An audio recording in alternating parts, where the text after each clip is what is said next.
Hi, this is Jim, and this is Second Chance, a moped podcast.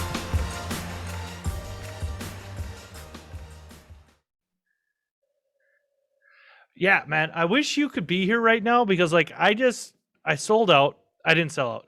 I got lazy. I bought coffee at Costco. Normally, I get some other stuff, but I was after the gym and I had to get my coffee because it felt really fucking weird last week. I didn't have coffee and I didn't like it. It was sorry. Welcome everybody to Second Chance, a moped podcast. We're here. We're back. We're in the basement. It was beautiful. It was like 35 degrees in Minnesota today. It was like winter is still here, but it's like the breaking of dawn, if you will, because it was just like ha ha, and you walked outside. I walked out in a t-shirt because that's what I do, but there's hope. There's hope we can get through this winter. There's hope I could get some bikes done. There's hope that we're gonna get to the zero swap meet with no issues. I finally, after traveling through the country for a couple years and paying the ungodly amount of fucking tolls that I paid, I finally got an easy pass. And for those in the most of the other country, other than the Midwest and Northeast, easy pass is just basically so I can go through the tolls without it getting robbed and pillaged, because apparently you also get a discount with easy pass. So I'm getting that. It's gonna be great. I can't wait. I think I'm gonna have Megan from the Zeros on next week. So that's spoiled the beer a few times I've ever actually told people a guest I might have, because I always feel like I'm gonna jinx it. I think this is episode 96, 7. And there's a possibility, a very medium to mild possibility, we could have something cool happen for the community for 100. I don't want to promise anything and not deliver, because it's not like I'm gonna. Well, we're not gonna talk about anybody who promises things for episode 100 and forget to deliver. But yeah, mopeds are fucking rad, dude. I was out Yeah. working on my bike, and I went to the casserollers. They had their patching party. It was great. Hoarder Eric got in, and then Ed and his wife Holly. Like, but I just was sitting on my chair, and I just fucking looked at my bike and just fucking smiled. Like, I love working on things. I really do. It's part of what I do for a living. I enjoy these stupid tiny devices that are children's toys that we all just have obsessed over. Because if you're into mopeds and you stick with it for more than a season or two, you're kind of crazy. And that's fine. And you'll be my friend, because I love crazy people. Yeah, I always used it as like a filter a little bit. Like if the person was willing to do this kind of dorky thing and like not they don't take themselves too seriously, and you can it's easier to be friends with them probably. It's a double-sided coin, though, and that's my guess coming in.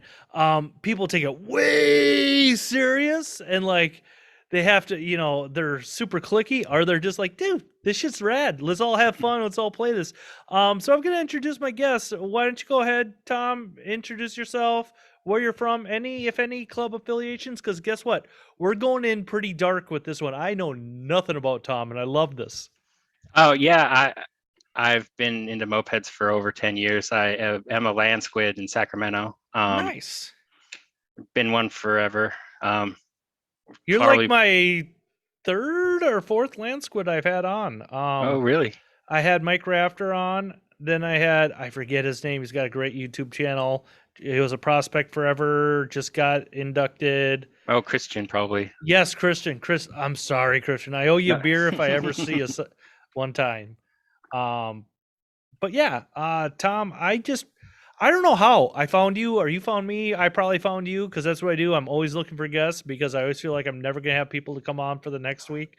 And I just reached out to you, and I like to know people. So, Tom, here on Second Chance Moped Podcast, we go through people's moped journeys, i.e., the very first time they saw a moped. So, the smile ride and the beginning part and middle and what's like today.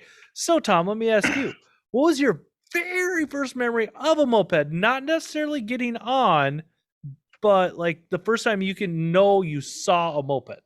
Oh, I remember when I was probably about 7 or 8. Like I was in baseball at the time, and these kids on the other side of the fence were riding this bike thing that would run for a second and die, and they kept pedaling it up and down this like the fence in the dirt trying to make it work. And I was like, what the heck is that dang thing? That's freaking Later my rad. dad was like, that's a moped. I was like, what's that? It's not a motorcycle, it's got pedals on it. That's funny. And did you grow up in Sacramento or? Mostly, yeah. Okay, right on, right on. So I you was remember? born in Idaho, but long ways away. Yeah, yeah, dude. That's fucking.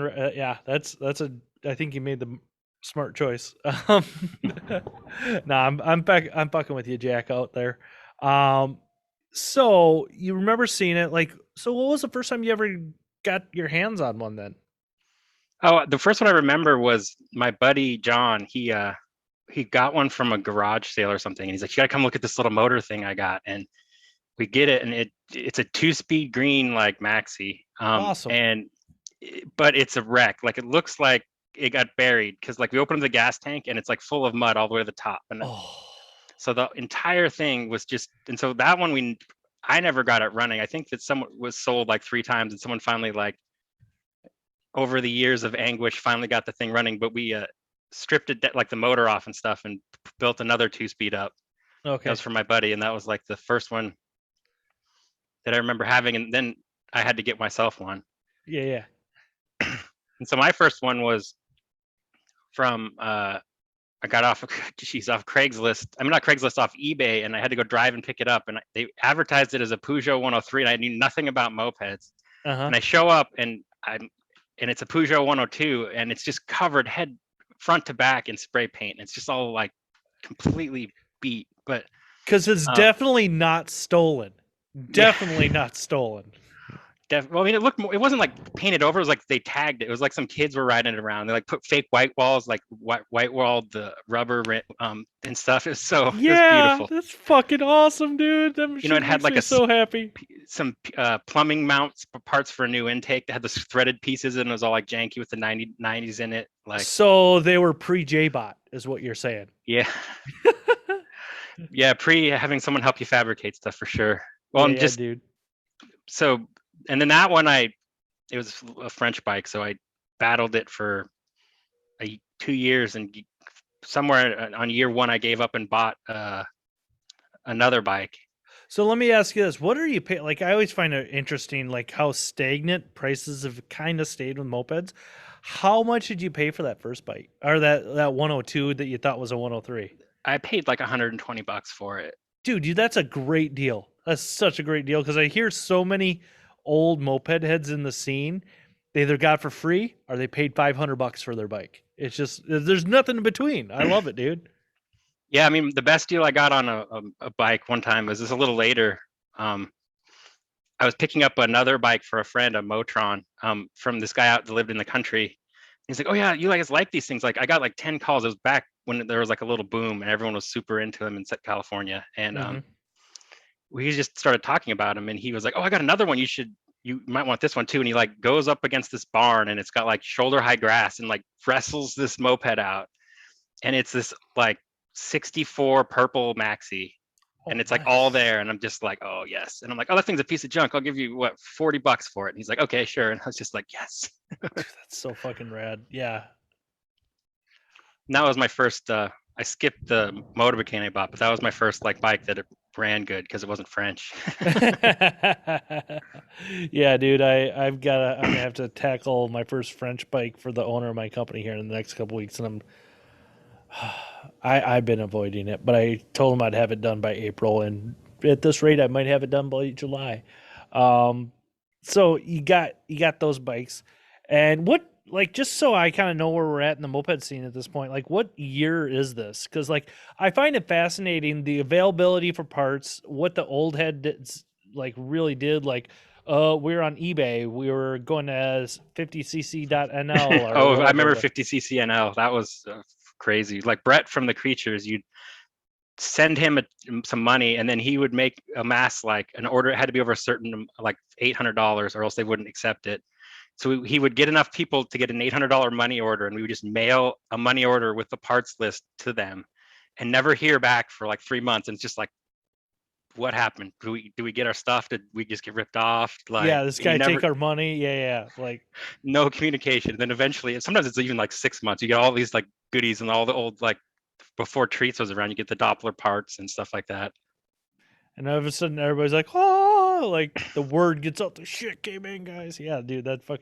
There's there's a bit of like, I don't know, like the right wording, like, but like romantic flavor to that. Like just when things were harder. But no, dude, I still like it now because it's easier for it. But It's way better, easier. It's way better. building bikes is still hard, and like getting stuff to run the way you want to is still a challenge. But like, I don't envy the old moped heads who were like, yeah, we'd send a money order out and maybe shit would show up. Or it'd be like the wrong part. Like it would be kind of the similar, or they would have made a substitution. So you'd like order a Doppler kit and get like an aerosol kit and be like, what the hell is this crap?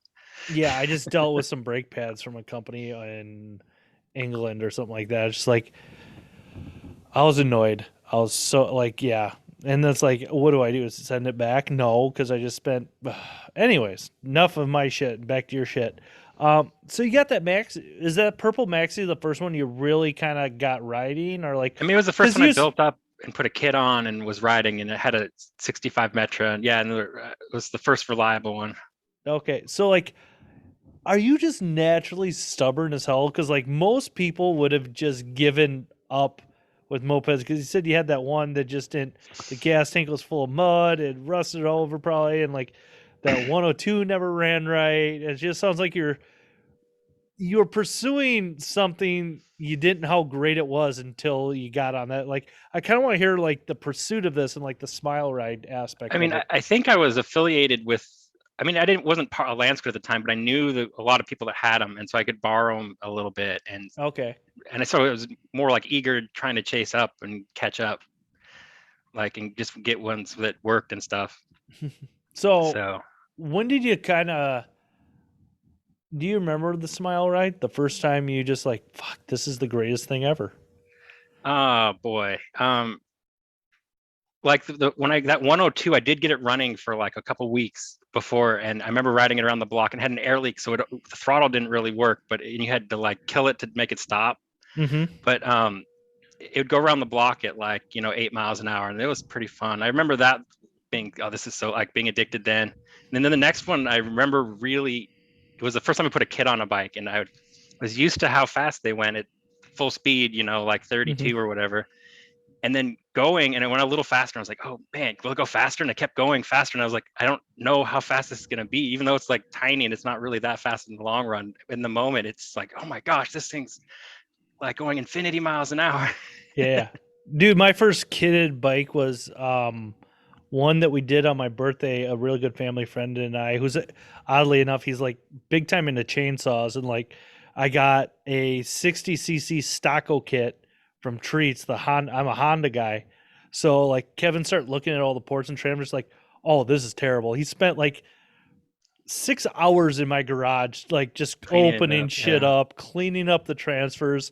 And I remember myself putting that 60cc kit and just I felt power before on somebody else's, but like this was my bike and like you just that shit eating like that was in I think there's stages of that smile ride, but like for me I was just like I hadn't felt that sensation of speed since I was a kid and it was so fun. Yeah, that Yeah, just it's so small. It seems like you're going so much faster than you are. That's great.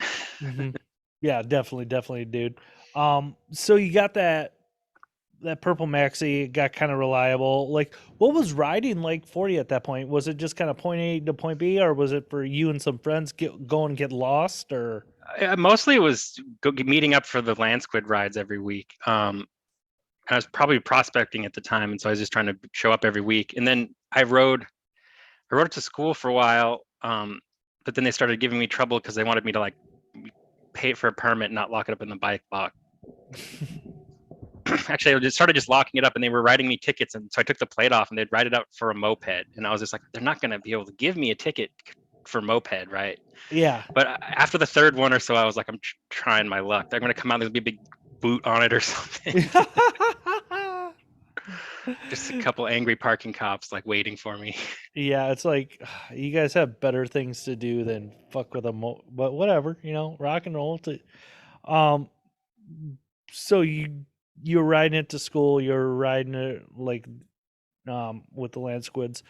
What was your kind of first experience with the moped culture outside of the Landsquids? Like going to a different city, going to rallies. I realize like I'm from the Midwest. I live in Minnesota. Like we are privileged in a sense, and not like everything is like I can go to Kansas City, be there in 7 hours. I can have a totally different topography to ride, and I can go to Ohio, and that's like 10 hours, or I can go to I can be a lot of different places and a lot of different clubs in like a 8 to 10 hour radius.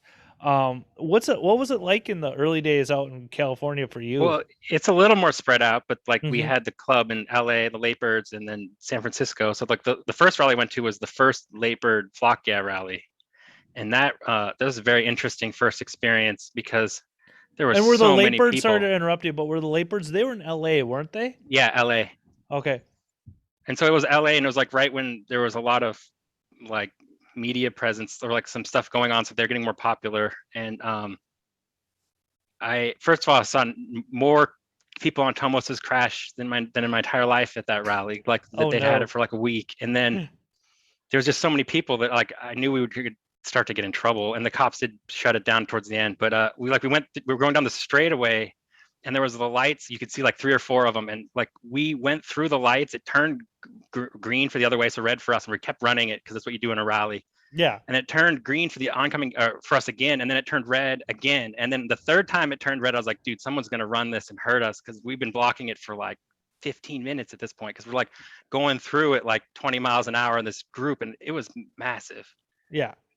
Do you have And that any was idea what the I mean, I'm gonna say this, moped world. I think some old moped heads might be a little full of shit how big their rallies used to be. Is like, it's that old guy in Minnesota. Oh, I used to, walk up a hill both ways in the snow with barefoot. But like, did you ever hear a number of like how many bikes were there? I don't remember on that one. That was easily the most crowded one I ever went to, and it Well, was especially being in LA, dude. Like, yeah. I want to go to like LA and like maybe Chicago, like New York, just because I know but like riding in those cities do not appeal to me at all. It's Oh, like, LA has the worst roads ever. Like at the place have that you they been to New rented. Orleans? Okay, I'm just saying. No, No, I'm just okay, no. fucking, I'm fucking with you. I've been in some places where like it snows and the people ride on their snow tires after it stops snowing. Yeah, those are worse, but Yeah, nah, it's I'm probably just like what. fucking with you. Um, but what was it like? So, sorry, we are talking a little bit like how many people were at the Late Birds rally and I mean, like, I bet there was over 200. Like I said, nice. I have no idea. I like I said, I know everyone likes to BS, so I try to not. Yeah, try. I mean, and I can honestly see that. Like, and I'm fucking with everybody. Like, if you say you had 300 people at your rally, sweet, you had 300 people at your rally. Like, and I could see it just because, from my understanding, there was probably more people into the moped culture back then, and like, there was not as many rallies because and I've only been into mopeds like 3-4 years now, but like, and during the dark times of Rona, like everybody talks about how they're every year for many years it was just getting more and more spread out, and some people were kind of complaining like, which ones do you go to? Yeah, And it was different. There was like the main event kind of thing because now it's a lot more, which I like because it's more personal. Where the other ones, like you said, where you're talking earlier about the clicky stuff, it happened. In the big ones, it's crazy like that. I remember being really intimidated by like the clubs that would only associate with each other and stuff mhm. back then. And that's what I personally like. I don't get like, I and I'm weird and I know that, and I'm crazy and I know that, but like, there's people I really like in Minneapolis and St. Paul, and like maybe I might go to a rally or two, but I'm not in a club, and like I'll say hi to my friends at a rally, but like, dude, we see each other all the time. I'm not Oh gonna yeah, hang out with you at a rally. It's like, go do meet your new thing. people. Exactly. Like life. Yeah, that's just me again. Crazy. Like some of the best rally times I had are when I'd break down and have to sit in a chase truck with like 8 people I'd never met, and you get to Hmm. know them over the course of an hour and just fool around and have a couple beers. And Oh yeah, yeah, enjoy dude. stuff. Hell yeah. So you talk about that Late Birds rally, and like, did that kind of cement mopeds for you at that point? Because like, Oh yeah, I was sold on it. It was great. and what was your in the Midwest? It's easy to get mopeds, and I don't know why, but like, we still to this day you can trip over $100 maxi, you can trip over $100 hop it. Like they're just available. I mean, they're but like, what was your moped collection becoming at this point? Oh, at this point, I had I had that motor became the 103. I mean 102, and then I had the maxi, and then my wife wanted a bike, so I bought her a 103, another French bike, and Didn't that learn, one. did you? Well, she picked. I said I don't really want to do this, but I'll do whatever you want. So she picked it, and I stayed. That's actually because of her bike. I actually got good at French bikes over Nice, time. dude. So hers is like after I built it, it has a kit on it, and it's been the same running platform for 8 years or so. That's fucking rad, dude. Good for you Ugh. guys. Yeah.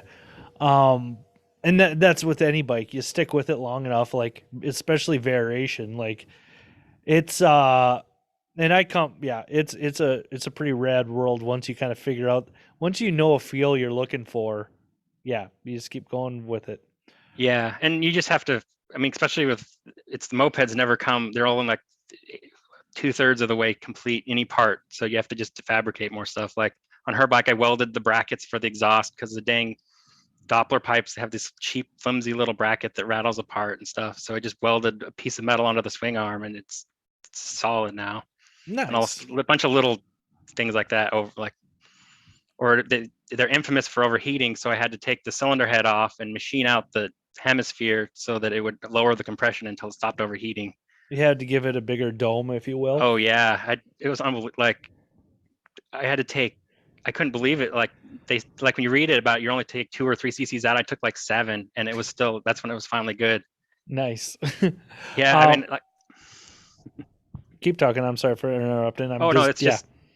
But it just kept putting the head back on and measuring the psi, and I was still too high, so I had to go machine a little more out. And finally, I was like, I couldn't believe it. But That's hilarious. My old co-host who was like Ashley was good at a few things and like being a mechanical wasn't so good when it came to mopeds. And I'm still always willing to help her out, but like she tried telling me 500 was normal for motorbike. I'm like, oh yeah, no, no, you can't run it. Like I go, it can run at that, but it won't run very long. yeah. I mean, But even my wife's bike, it'll go over 500 now, but when you let off, it goes back down really fast, and it's as cool as I can get it. And I just dude, know that's that nuts. everything is mechanically like the way it's supposed to be. So I just trust that that part's working still. And so I like it, I've run into problems with vibrating parts loose over time, but other than that, it's been solid. Well, yeah, it's a French bike. Like that's Yeah, what they do. that's what they do. It doesn't matter if it's a motorbike or a Peugeot or they just rattle. That's kind of their thing. It is. So you went to that late birds rally and like your wife were you married or anything at this point Yeah, or yeah. I think we were married before I really got into mopeds. Even I got married really young, so right on, dude? Good for you. Like, and you're still married. It sounds oh like yeah. so. Yeah, awesome. That's rad. I'm sorry for you. No, I'm joking. Um, so you two kind of get into mopeds together and like when was the first time you brought your wife to a moped rally? And was she ever in? This is awesome. Like, and I'm just gonna keep asking all these weird questions. Like, did she ever get into any clubs herself? Well, she's actually Landsquid as well, and she was Fucking at rad. that first late bird rally with me. She's gone to a lot of them, probably Awesome. 80% of the ones I went to. Like I started hanging out with them a little before, but she's kind of a mechanic gearhead kind of person too. I'm not. I mean, she just likes to get her hands dirty and do active things, so it was really fun for her. I might have to have her on because I'm always looking. I'm always looking for like the female side of mopeds because there's 5,000 guys in it, like 15 girls. Yeah. Um, so you go to that late birds rally. It's rad. It's cool. You have a good time. Um, at what point do you start prospecting for Landsquids? Do you kind of know, or were you that you said you might have been one then, but I don't know. Yeah, I can't remember. Like it's been so long. Oh And it yeah, was all like at the time it was real casual. There was no like you're officially a prospect. It's just kind of like I hung around and annoyed them and they didn't kick me, like tell me to go away. Or I guess I didn't annoy them, unlike some of the other people that came by. Well, there was Yeah. like Sacramento always had a really good moped shop, so I'd go hang out around there because like I had some friends that were in the group or affiliated with. It's all circle of friends kind of thing. That's why I was Hmm. affiliated. So it's really what brought me into it. Just Right knowing on. other people, and so I mean that's how I got into the Landsquids. I knew a few of them already. Just so Awesome. Um, so you guys go to the rally. What was like your next experience in the moped culture? Like what and what dumb things are you doing in mopeds like right now? As in like dumb as in like I can't believe I did that to a bike and $400 later it's finally running again. Like what was some of your early hiccups in mopeds I mean, besides staying in mopeds, but like yeah, but say staying in mopeds in general. But that 102, like I said, my first one, I've spent tons of. I mean, not a lot of money, but I stripped the thing down to the frame and stripped the paint off with a wire wheel, and I before I even knew what sandblasting was, and mhm. spent a ton of time on that one. And like for one that didn't work for years, it was pretty frustrating. Yep. Um, and then that I had that motorbike, I built it up and put a kit on it at one point, and it was running great. And then I was riding doubles on it with my wife, and the change of the weight of both of us changed the way the pipe mat was sitting. Mhm. And when it started to vary, it ripped the exhaust out of the threaded part and just destroyed the kit. So that was a pretty painful one. Yeah, bummer, dude. That was the end of the kitted motorbike. I put it back to stock and got sold at some point. Nice. Yeah, I'm gonna have to ask. We're gonna have to stay in contact because you actually know motorbicanes. uh, I'll send you some pictures of the owner. I tell people this on every other podcast now. I swear to God. I think I got my job. That currently I'm in maintenance for a company. We're a subcontractor for like Kawasaki, Polaris, Arctic Cat. We build like from frame rails to like little giblets, metal bending and stuff like that. But my boss grew up in France for like 10 years and his dad worked for a subcontractor for Renault and had a motorbike growing up as a kid and like sent me the picture of it and it's pretty rad. Um, but you guys are going to moped rallies, you're doing your thing. Did you guys get out of state for anything at this point? Or have you gotten out of state for Yeah, moped rallies? so our next rally was probably the San Francisco rally, which was not out of state, but But you might as well be going out of state because that's a haul for you guys, isn't it? no, San Francisco is only 2 hours for us. Oh, I am I never get lost in this world because I always get where I need to go. But geography, I'm fucking. I'll admit it. I don't know. I always think Sacramento is San Diego for some reason. Yeah, actually, the Landsquids and the Creatures switch off which year we do rallies because we're so close. They don't want to make people come to the same place twice a year. Hmm. Or back when we were doing them, it's going to start up again, hopefully. Yeah, you guys need to do one definitely. But what was your next rally you went to? You said it was a Probably Portland after San Francisco. So that was out of state. yeah. And in Portland, I remember that was the first one where it was like kind of, I mean, in LA, I was just like actually that Portland, I went with my wife, so I was just by myself, and I remember being like, I'm gonna leave my car, I'm gonna get on my moped, and that's it. Like, it's not gonna touch the car until it's time to go home. Mm-hmm. And like it was pre like having maps on your smartphone, so I was like, if I get lost, I'm just gonna roll around the town until I find out where I need to go, and um, it was awesome. It was like that was probably one of my favorite experiences. Just having like your sense of time is kind of gone, and you just go, oh, and it's just Portland's an interesting place. I show up and some of the Seattle guys are there already, and there's one of the old Seattle guys is bare naked standing in the lawn, and he's taking a shower like he has a hose. He's like spraying himself, and he just looks up and he waves at me like, "Welcome to the party," and like continues to clean himself. And it's just like, where am I at? You're sounds like you're in the right place because you're in a moped Yeah, I could rally. tell Yeah, I was in dude. the right spot. That's freaking that's beautiful. Timing and mopeds and yeah, it's always great. So you got up there. What where's the farthest out you've been? And we can count flying into a rally. I actually the farthest I probably went was Seattle. Um, I'm trying to think if we went any farther than that, like LA or Seattle's farther than LA for us, but the farthest east I went was like to Reno. When the Oh, Reno had a group, we went there a couple times. right on, right But on. I'm a West Coaster pretty hard. I Yeah, mean, get some. not because I don't want to go out. I just the opportunity never was quite right. I always wanted to bring my own bike, so it's like when you have to make get a trailer out to Omaha from California, it takes a while. Yeah, yeah. But dude, I promise you reach out to a few people that I would hook you up with some bikes. Unfortunately, I can't say anything, but I don't think there'll be a Minnesota rally this year. But who knows? Maybe there will.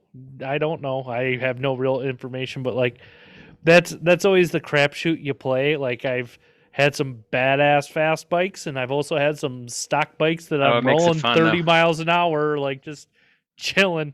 But you know, it's Yeah, mopeds, dude. I borrowed a bike in one of the San Francisco rallies. I can't remember which rally it was, and they're like, "Oh, it's a great bike. It's got a kid on it." And I get on it and I take off with the group because the ride's about to leave. And 6 blocks later, hard sees it because it's not tuned at all. Oh. And I was just like, I could hear it just go, Brah! And I was just like, "Oh, it's dead," because it's an aluminum kit. And I was like, "This thing is gone."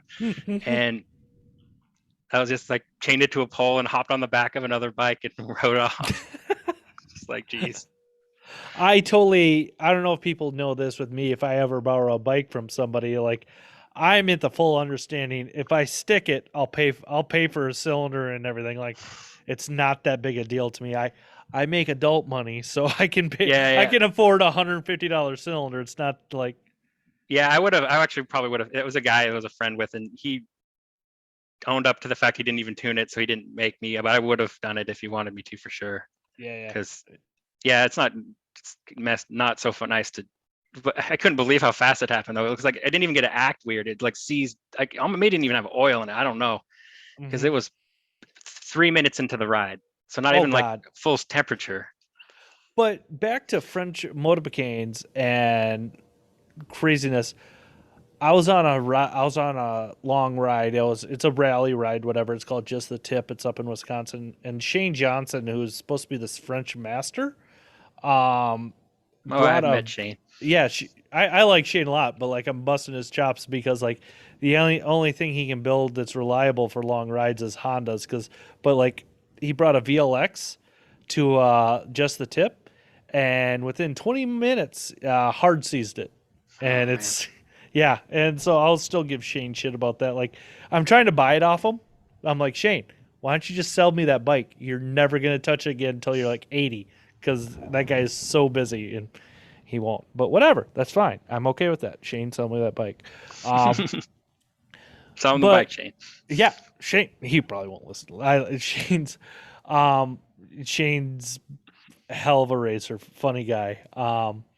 So what's mopeds like for you at this point? Kind of the middle-ish journey. You're already a Landsquid. You're kind of hanging out, doing the thing. But like, what's like a weekly, monthly thing going for you in mopeds? Well, then we started like as the group, Landsquids as a group started making bikes that we could go on like really long rides. So we wanted to go ride, 150 miles or so, like ride up, like not, we never rode to LA, but we rode to San Francisco to Bay a couple times. And Mm.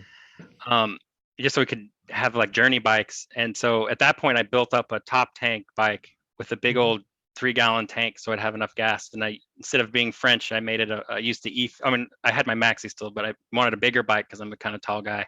Mhm. So I built up a step through tube frame that was a Murray into a top tank with a general 5-star seat and tank I had from parts I had bought from handy bikes years and years ago when they still existed, Okay. and built that up. And that's my bike I have now, my main bike for rallies and stuff. Nice. That's kind of I not talk about me too much, but that's what we're doing. Um, since I'm a Honda guy, and like what Hondas and most variated bikes do, they eat gas. Like that's where I'm kind Oh of at. yeah, they do.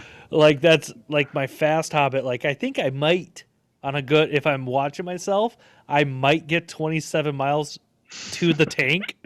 So like I've got a toned down habit that gets like a whole 35, but like I gotta do something. I'm thinking about building E50 that goes 40 45 just so I can get gas mileage. It'd be crazy. Yeah, the one single speeds like that, you can get like I had an 80 kit. I have an 80 kit on that one, so I can get pretty bad mileage if I like leave the carb open all the way. But Mm-hmm. if you just are cruising with like the carb just barely open, you can get pretty decent mileage out of it. Yeah. It's funny because I have a buddy that I'll ride with a lot, this Lee in St. Paul. Like, after about 20, 25 miles, you'll start looking at me, you start pointing at gas, like, and I'll be like, yeah, let's pull over. Yeah, um, yeah, like most of the because I don't know it's probably that way over there, but like in around out in the west, all the rides are pretty long ways because it's everything's spread apart. So all of the people with the hobbits have a little gas can, a 2 gallon can, bungee corded to their book rack because they got to get gas before the wheel stop for them. that's pretty good plan. Generally, for the most part, like with rallies and rides like that, people will stop about every 25 miles. And like in the Midwest, it's not that you're not going to be 25 miles between cities. So you're generally pretty okay in that aspect. But, you know, do we still run out of gas? Yes, we do. Because sometimes I always say to people, and this burns people sometimes, but I'm like, if you're at a gas station, just get fucking gas because you don't know, and then Yeah, you'll see the one or two per people run out of gas. Like, dude, I get worse gas mileage than you, and I didn't run out. Why did you? yeah, they just didn't get. Yeah, it's always frustrating. Yeah. I mean, that's Um, why I got my tank with the big gas. I can make it a whole rally without getting a filling up. dude, that's nice. It is. So what, like, kind of at this point, like with the Landsquids, were they before at the before times, we'll call it before Rona and all that, were they doing weekly rides? Because like I always think that's interesting because I have noticed that's what keeps a lot of scenes healthy and growing is if like they have a consistent meeting up for rides.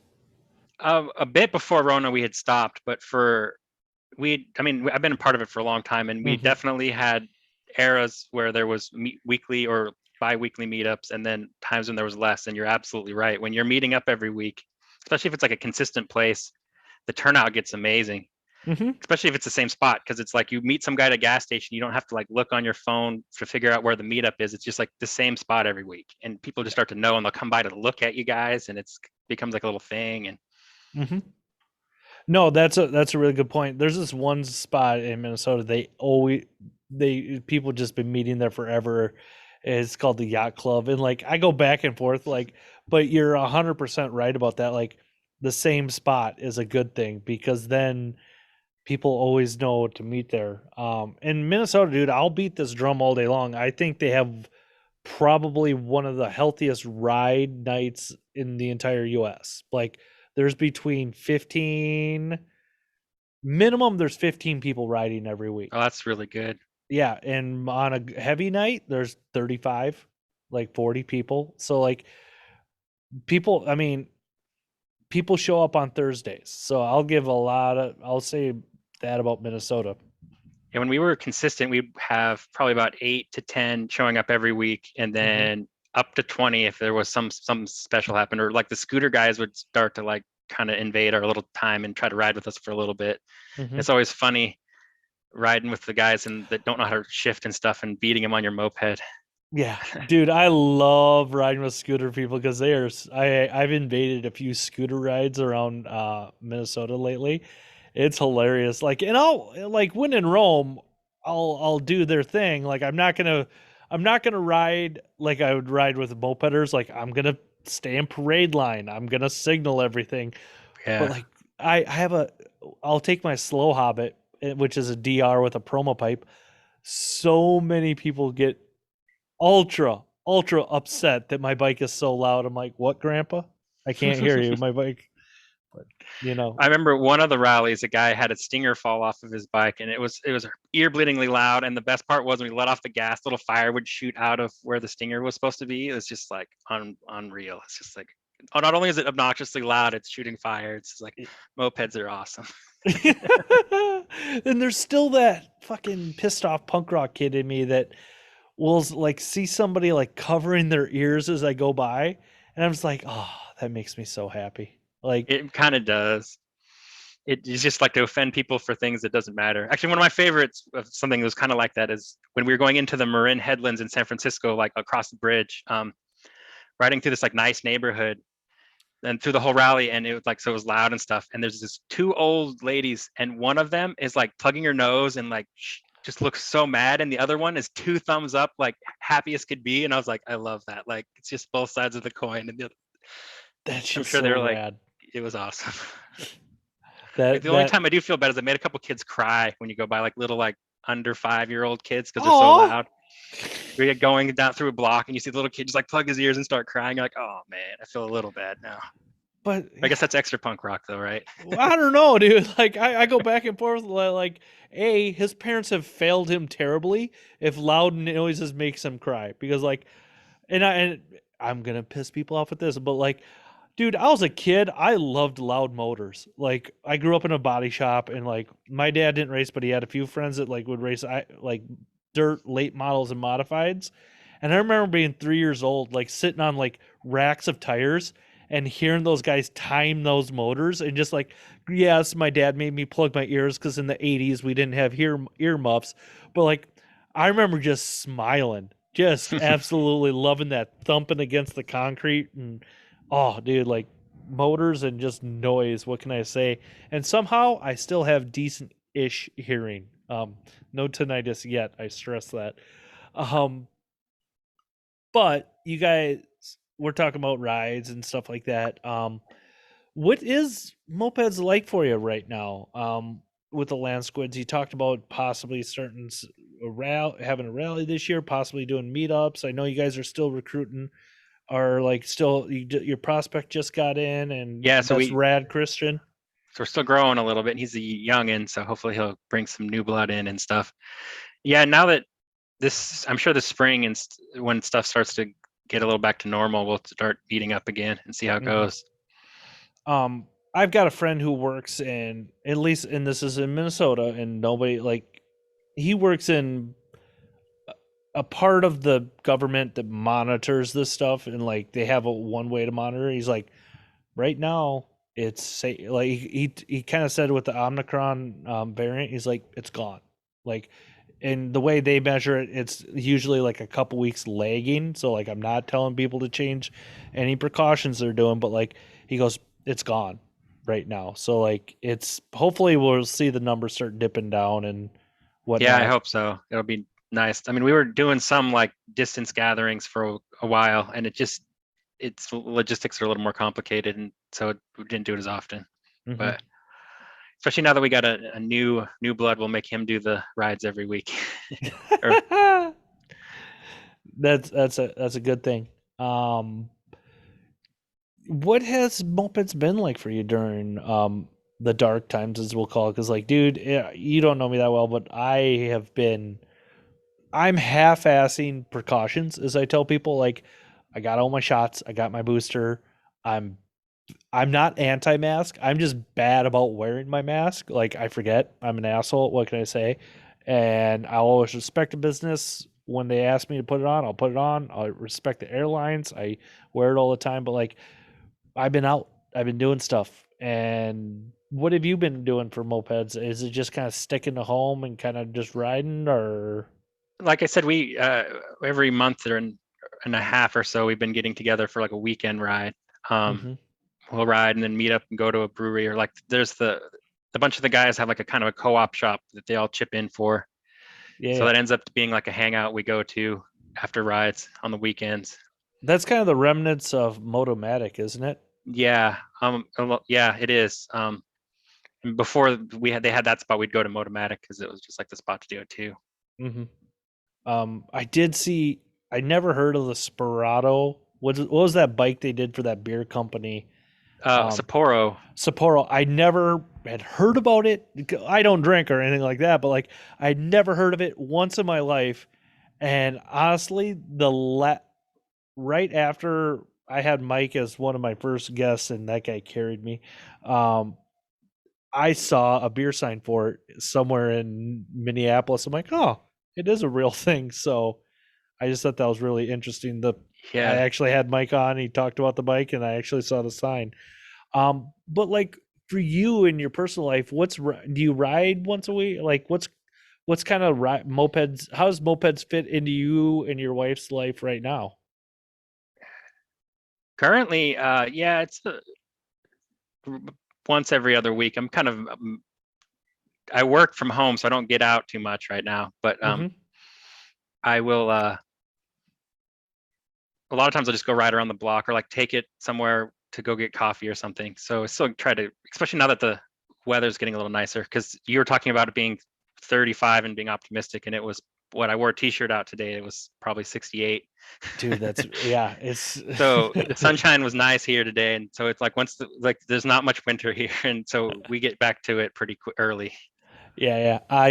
We've got some family friends in the Bay Area, and I couldn't tell you where the hell Enrights live, but I know um they are east of the Gold Gate Bridge because I was out there once as a youth, and I keep on meaning to get out there to see them, and I'm like trying to plan a moped trip all around it, and there's see their family friends and stuff like that. Um, so what is you talked about possible Landsquid stuff, but like what's the thing? What do you got? Do you have any plans? Do you want to do anything rad or different for mopeds in 2022? I think I'm going to be part of I'm not going to participate in as a race per se, but I'm going to be part of the Baker's Dozen stuff with that they're doing, and probably help them with media. Maitland's my buddy, and he does a lot of the organization. Yeah, Maitland's such a super nice guy, so rad, and what he does, a very unsung hero in the moped Oh, community. absolutely, very unsung for all how much work he does at that. So I'm going to try to help him with a little bit of being helping during some of the unsung stuff this year, hopefully. That's rad.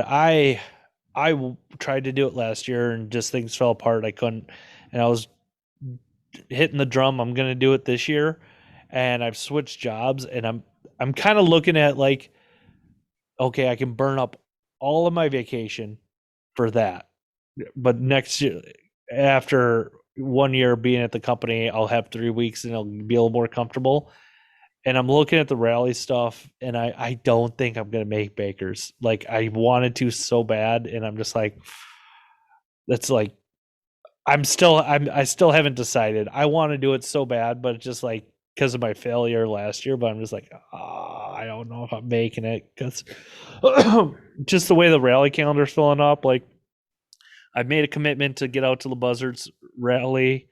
I made a commitment to get out to Arcadia. Like Mars is coming. He's coming out to the swap meet just to hang out. He's from LSLB. Such if you've never met Mars, such a rad guy. Like my experiences with him, all those LSLB boys out in Boston, um, and just if there's, I gotta believe there's gonna be some type of ride rally thing um in the Midwest this summer. So like I don't know. I might just want to stick Yeah, a little closer to home.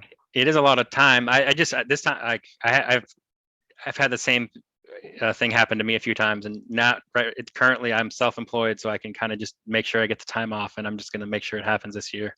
Dude, that's rad. That's So so yeah. I had a job that really sucked and I hated every Monday. Like the anxiety of going in every Monday just fucking killed me. And I left that job in September, and I've got a new job, and I am so much happier, and like everything about that place is tenfold better. Like, and just yeah. So we'll see. Maybe I'll make it out. I gotta still figure a few things out. I can't thank you enough for coming on. I got a few stupid questions. When was the first time you quit mopeds? Because we all quit mopeds. Like, as in, like, this is dumb. I hate mopeds. Like, they frustrated me. I'm walking away, and like 3 weeks later, we're back. Or did you, and I've talked to some people that totally sold everything, and then it's like a fucking heroin addiction. Somehow they found themselves deep into it, and they're like, I don't know what happened. Next thing I got 10 bikes in my basement. I don't know, like you said, I'm pretty stubborn. I don't know if I got over like being social with people, but not never over the actual mopeds. I just love tinkering on stuff. So like even if I didn't like some of the things that are happening around it, or the one particular bike, I could always go tinker on another one. Yeah, yeah. Um, what I was gonna ask, like some other stuff. What's the fastest you ever been on a moped? Oh boy. And if you're not a speed person, that's cool. Like Oh I my some my top tank is, like I said, it's got an 80 kit and a big pipe on it. It goes around 60. I don't know exactly. I dude, never that's GPSed or moving. anything. It was fast enough that it starts to get scary. Oh, actually, it was a couple of times we rode down a chunk of the freeway because we're like, it's the fastest route. Like, actually, it was one of the I wasn't on my top that bike. It was on a slower moped, my purple maxi. But at one of the Reno rallies, it started to rain, and we were in Nevada, and I figured the laws are kind of lax, and we were, I don't know, 10 miles out of the town, and I didn't want to take the surface streets. So I just hopped on the freeway and went down back to the meetup where everyone was on my moped on the freeway instead. And I beat the rain, but it was hilarious riding my moped and like having a car come past you and the whole group's like cheering you on, like, do it, man, this is awesome. Like, there's a little guy on this little tiny ass bike's crazy and on the freeway. What is he doing? Well, that kind of leads me into the next question. What's the dumbest thing you've ever done? Oh, And have fun with it. Like it's not meant to be too serious. probably something like that, or oh man, lanes. I got pulled over for going the wrong way down a road, and then I got lost from the group and tried to get on the freeway on ramp the wrong way and had to do a U-turn on it and got pulled over. Well, the cop was kind of chasing me and I was trying to avoid him, and he knew that, and it was so he was very, very, very upset with me. Tried to take my moped away, but couldn't get someone to come impound it. So they cops, like, he called like the police chief, and I could tell he was like the trouble cop because the on the phone I could tell that the whoever he was on the phone with was not having whatever he wanted. They're like, no, dude, just fuck off. He's that He's cop all who's getting there red to faced, like, enforce the dumb laws. and they're like, you could put it in the back of your cruiser if it'll fit, but other than that, we're not going to help you. And I could tell that was like what he was trying to figure out, and like then he finally just gave up and like gave me a ticket for, I can't remember what, Yeah. several moving violations. Oh, dude, that's yeah. We had there was a it was a beach cruise, not a rally, this year in South Carolina, and this one girl, Amanda, put it on. She did such a great job. One person organizing everything. She got air, yeah, but like, there's this girl named Kate that had it was a top tank E50. This guy Adolfo built it, I believe, and she just took out of a parking lot, and it was a beach cop.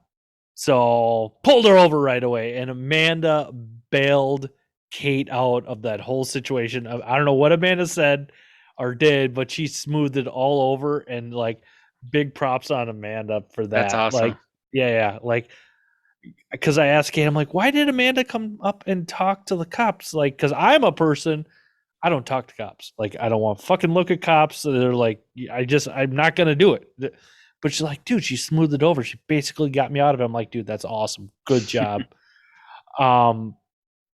So yeah, that's what I got. I can't stress this enough. If you and your wife ever want to get out to Minnesota and go ride on some dirty hobbits all over Minneapolis, St. Paul, you always have a place to stay at my house. Sounds great. Yeah, dude, I have plenty of bikes. Come in June and July, and then you'll fall in love, and then you'll see how cheap everything is here, and then you'll want to move here, and then December hits, and you'll be like, "What the fuck did they do to me?" They lied. Everything was a lie. It's all a lie, I tell you. I can't thank you enough, Tom, for coming on Second Chance Moped podcast. Don't thank you again, everybody, for listening. Don't forget to like, subscribe, and all that good stuff. The YouTube channel, I can't believe people are watching it. It's amazing. It just video I had laying around, so I figured David from Los Chupacabres made the suggestion a year or so ago, and I was like, why the hell not? Just like anything else, like I kind of half-assed figured out some editing. I'm no Travis tutorial or Maze, but I do a little bit, and I make some people entertained. Can't thank you enough, Tom, for coming on. You are always welcome to my house And in no my problem. city. And don't forget, my guy, mopeds are dumb. Yeah, absolutely. Mopeds are very dumb. Thanks a lot. Talk to you later. Bye bye. Okay, Second Chance Moped Podcast.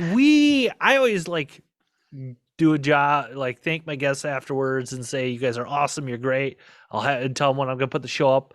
And then Tom and I were chit chatting a little bit. And I'm like, I didn't know where to lead. He goes, yeah, I didn't either. It fell kind of the end. He goes, I forgot to mention the dumbest thing I ever done.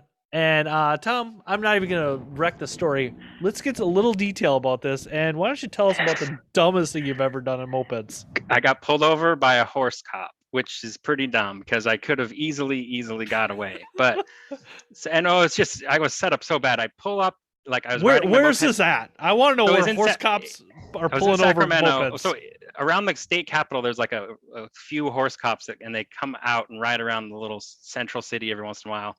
So I was riding to the old Motomatic shop and it's down an alley. And I pull up to the alley with the moped and it's super loud. And there's two horses sitting down the alley. So I kill the bike and I'm like, I'm not going to make noise by the horses. So I get off the bike, politely push my moped past.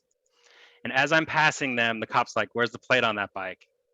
And I was like, I'm just pushing it. And he's like, bullshit. I saw you stop it. Cause I was trying to just pass it off. Like I'm just walking it. There's nothing illegal about pushing this thing.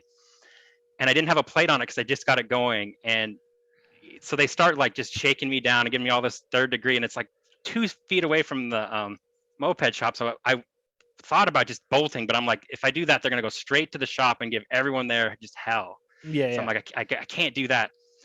And so it was hilarious because I'm sitting there talking to them and they're just giving me like, where's your registration and everything. I didn't really have any paperwork. So they're like trying to like give me a hard time and try to tell me they're going to try to take it and stuff. And I see a bunch of people pull up on mopeds from the other way, and I'm like, oh crap! And they like see me like talking to the cops, and like, oh, get off their bikes, and then they like sneak in like with the cops were looking at me, and they sneak in the shop behind me, and then like they see someone come out, close the lift door, and lock it, so like they can't come bug them, and I'm like, oh man, yeah, that one got me. I think that's when I got a not having a M1 license ticket finally.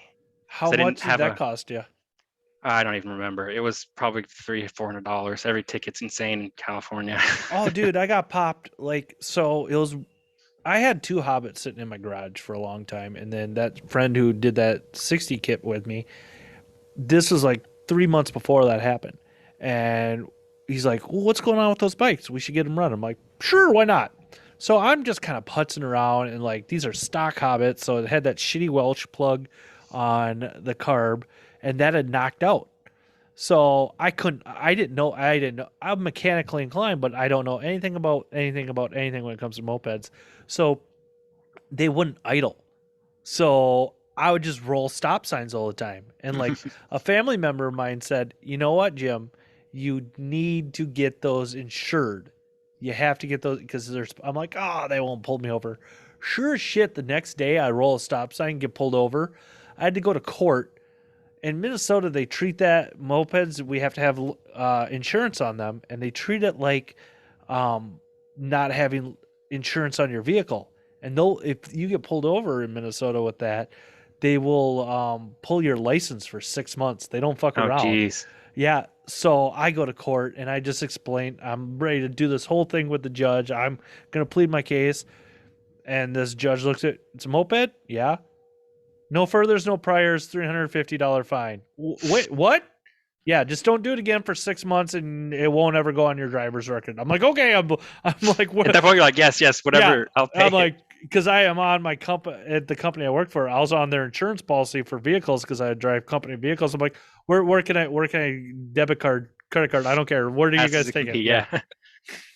Take my But money before you change your mind. yeah, dude, I've heard of a lot of people getting pulled over by cops, but I think you're the first horse cop Yeah, it was a horse cop. detainee.